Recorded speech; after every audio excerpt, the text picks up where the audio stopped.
حكمة اليوم. أعزائي المشاهدين والمتابعين، أهلا بكم في حكمة اليوم.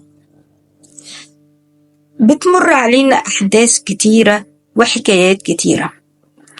على فكرة أنا مش ناسية ولا هنسى، مش معنى إني عايشة حياتي وبتعايش وبهزر وبروح وباجي اللي ناسية واللي وجعني واللي أذاني ورماني بكلام يألمني.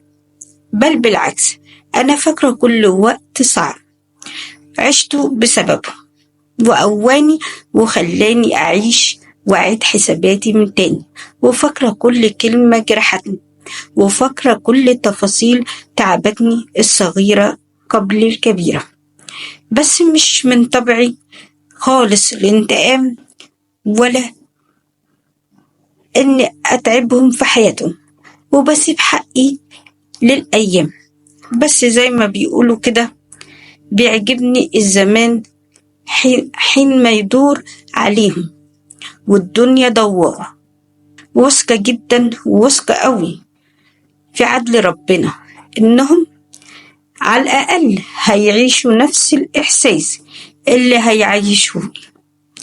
أشكركم على حسن استماعكم، ولكم مني وافر الاحترام. وقبل أن ننسى، برجاء تفعيل زر الجرس والإعجاب بقناتي، قناة الملكة سوسن نجار. كانت معكم الشاعرة والأديبة سوسن نجار.